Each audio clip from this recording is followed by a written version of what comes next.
Bonjour chers élèves sur une nouvelle vidéo de votre chaîne Défi Bac. Je suis Elmedi Elkourti, votre professeur de français et je vais vous accompagner dans cette série de vidéos afin de préparer au mieux votre examen régional pour l'obtention du baccalauréat.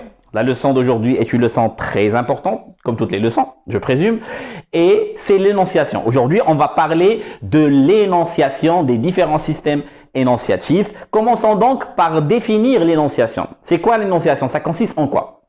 L'énonciation, c'est tout simplement la production d'un énoncé ou bien l'opération qui consiste à produire un énoncé.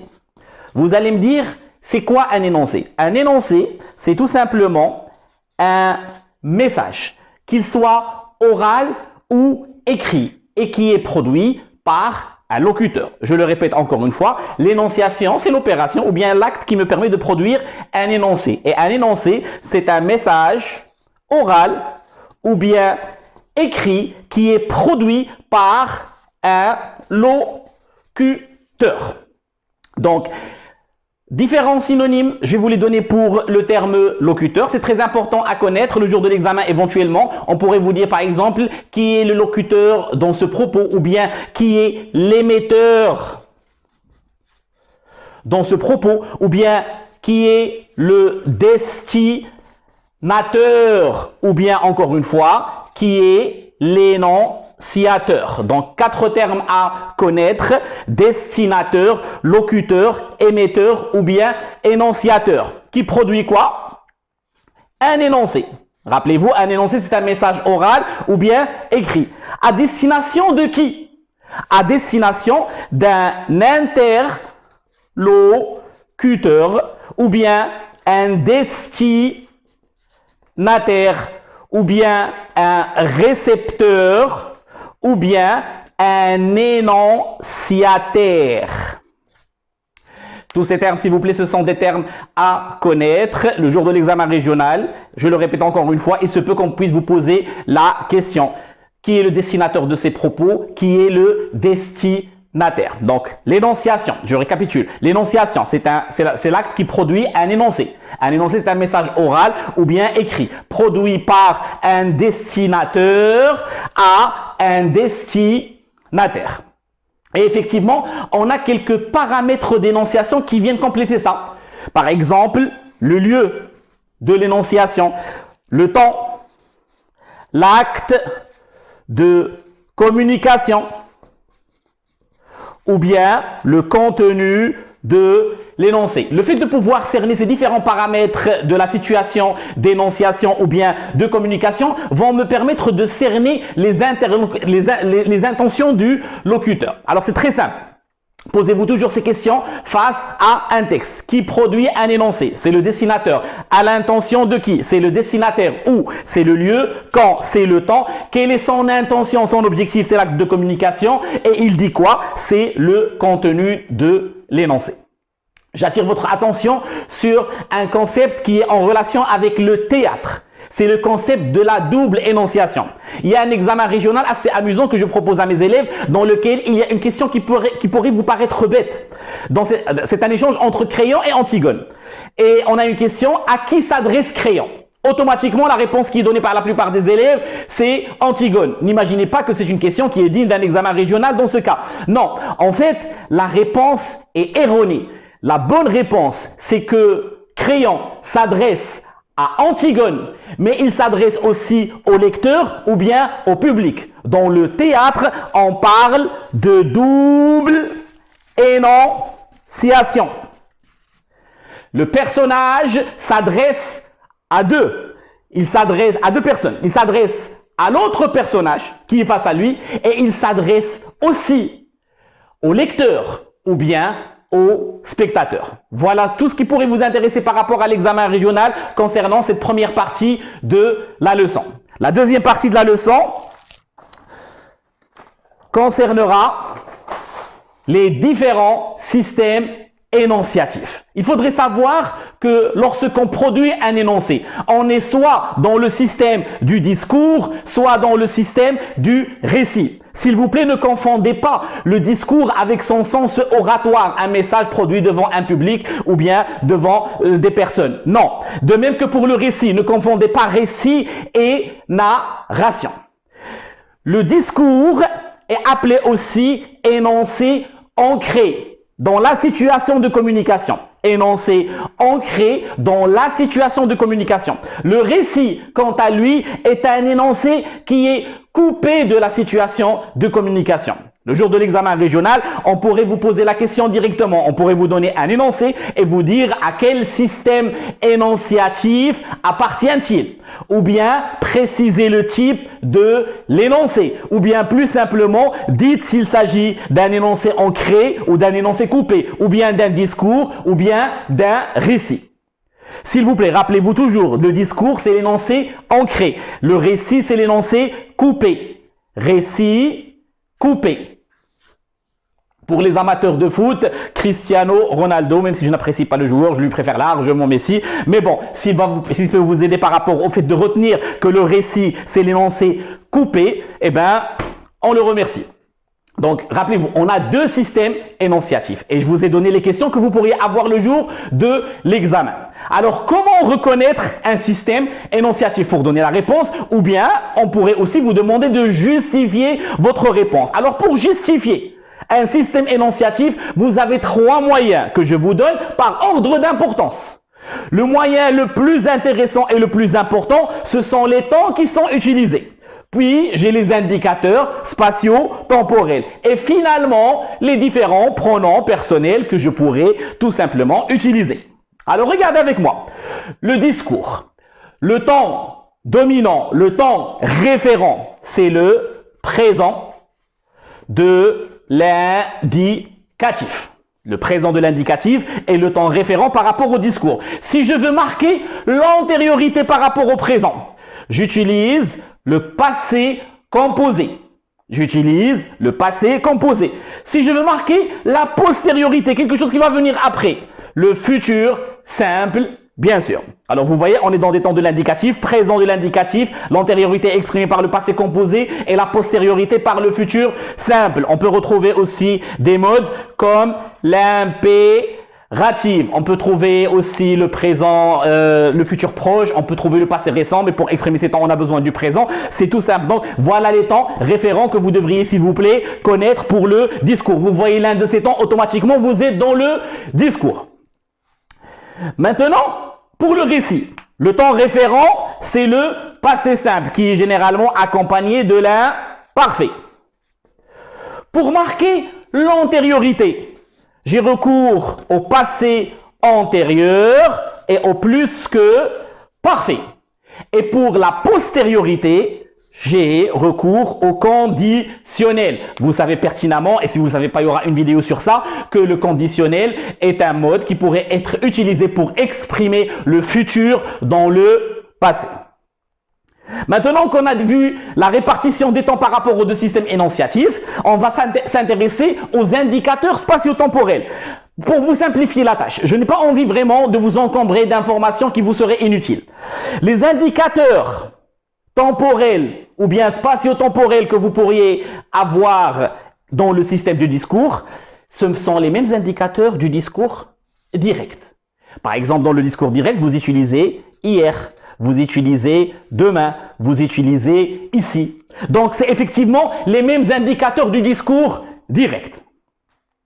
D'ailleurs, la prochaine vidéo va parler des différentes façons de rapporter des paroles, du discours direct, discours indirect libre et discours narrativisé. Mais restons sur ce qui nous intéresse. Donc, les indicateurs spatio-temporels du discours, ce sont les mêmes indicateurs du discours direct.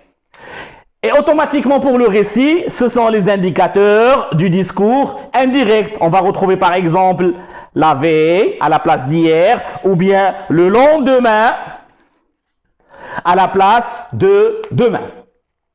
Et finalement, nous avons aussi un autre moyen qui est les pronoms personnels. Quels sont les pronoms personnels qui sont utilisés?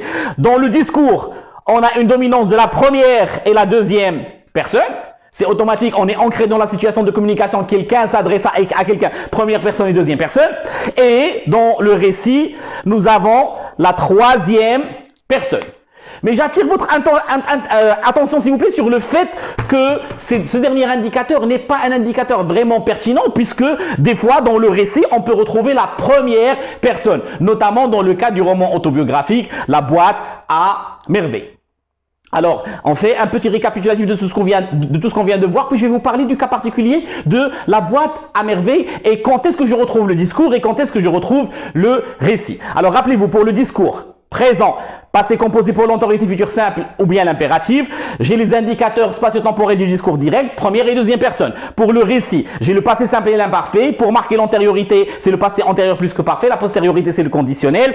J'ai les indicateurs spatio-temporels du discours indirect et j'ai recours, bien sûr, à la troisième personne. Mais des fois, j'ai aussi la première personne, notamment dans le cadre de La boîte à merveilles, roman autobiographique écrit par Ahmed Sfraoui.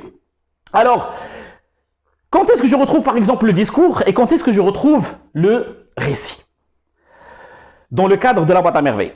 Déjà, je retrouve le discours dans les dialogues, dans les répliques, dans les échanges de répliques ou bien de propos entre les personnages. Donc, à chaque fois qu'on a un dialogue au niveau de la boîte à merveilles, on est dans l'énoncé ancré, on est dans le discours. Et tout le reste, le récit à proprement parler, l'histoire qui est racontée par Sidi Mohamed en tant que narrateur enfant, c'est l'énoncé coupé. C'est ce qu'on appelle le récit.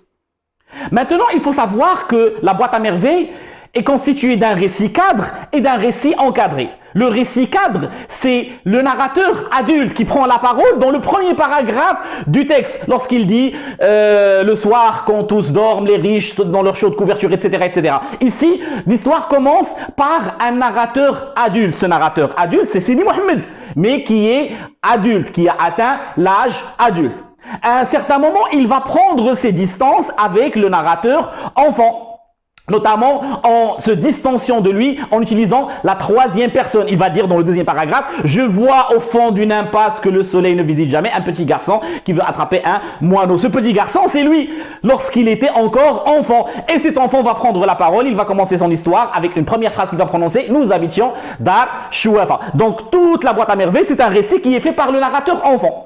Mais de temps à autre, ce narrateur adulte prend la parole pour exprimer ce qu'il ressent. Par exemple, face à l'Aïcha, il dit « J'ai gardé un vif souvenir de cette femme ». Ou bien lorsqu'il dit « Je me souviens », ou bien au début du texte. Ces interventions du narrateur adulte constituent un discours. C'est un énoncé ancré. C'est au moment où il est en train d'écrire ces mots-là que ces souvenirs lui reviennent en esprit. Donc voilà quand est-ce que je retrouve le discours ou bien le récit. Et de toute façon, vous avez ici des éléments qui sont très pertinents pour pouvoir reconnaître facilement la réponse. Des fois, le jour de l'examen, on peut vous poser une question, on peut vous demander, relever, par exemple, il y a un examen, vous vous rappelez l'histoire qui a été faite par le père du narrateur qui lui a raconté l'histoire de Sidi. Et à un certain moment, il y a une petite intervention du narrateur adulte dans laquelle il dit « J'en ai oublié le nom ». Le jour de cet examen, on a demandé aux élèves de relever une intervention du narrateur adulte. C'était ça.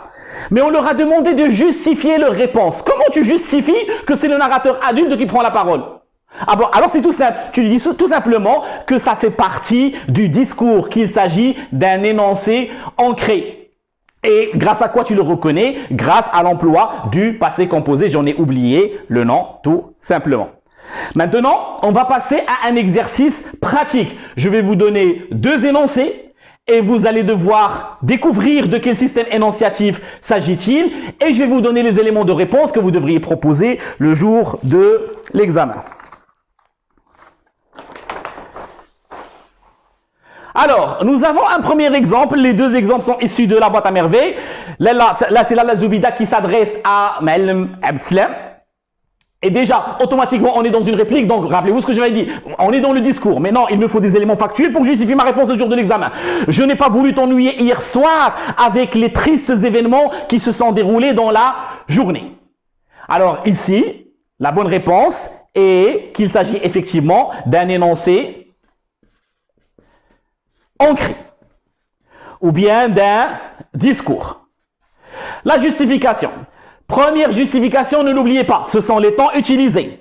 Donc, j'ai l'emploi, regardez ici, je n'ai pas voulu, passé composé, se sont déroulés, encore une fois, le passé composé. J'ai l'emploi du passé composé. Deuxième élément qui me permet de dire qu'il s'agit d'un énoncé ancré. Alors, est-ce que j'ai des indicateurs soit spatial ou bien temporel? Oui, j'ai un indicateur temporel. Donc, je vais dire l'utilisation de l'indicateur temporel hier.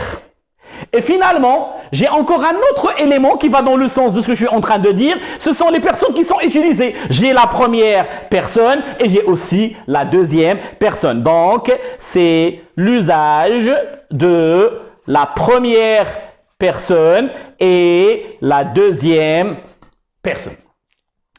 Alors là, on a un modèle typique, très clair pour justifier la réponse. Donc, on a tous les éléments qui vont dans le sens de l'énoncé ancré.